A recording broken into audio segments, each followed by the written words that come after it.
පටන් ගන්නකොටම අද අපිට මේ තියෙන කල්යාණ මිත්‍ර සම්පත්තිය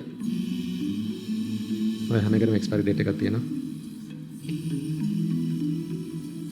අපි දන්නේ අපි ගුරු හඳුරගේ අන්තිම දේශනාව අහලා ඉවරද කියලා මේ වෙනකොට. අපි හිතුව එහෙම නෙමෙයි කියලා. නමුත් එහෙම දවසකුත් අනිවාර්යෙන් අපේ ජීවිතවලට උදා වෙනවනේ පින්වතුනි. නේද? අනිවාර්යෙන් එහෙම දවසක් අපි හැමෝගෙම ජීවිතවල උදා වෙනවා.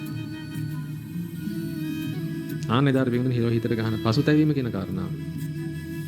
අදයි ඔබට පුළුවන් වළක්ව ගන්න. එදාට ඒක කරන්න බැරි. අද අපි ඒක වළක්ව ගන්නවා.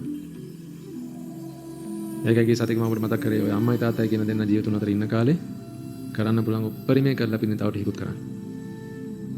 අහුණද කියපු අන්තිම කැල කරන්න පුළුවන් උපරිමය කරලා තව ටිකක් කරන්න.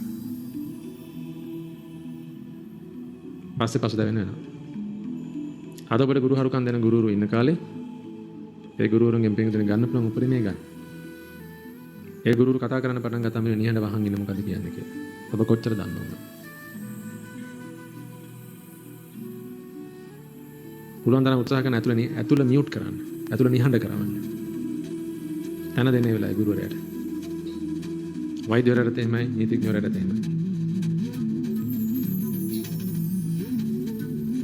ඔය ඔක්කොම අපිට පිනට ලැබෙන දේවල්. ඒකම තමයි ඒක බහැනක. මොකද පිනක් කියලා කියන්නේ පින්දුනේ වරක් පරිසම් දුන්නාට පස්සේ ආයේ ඒක එන්නේ නැහැ. ඒක දැන් ඉවරයි.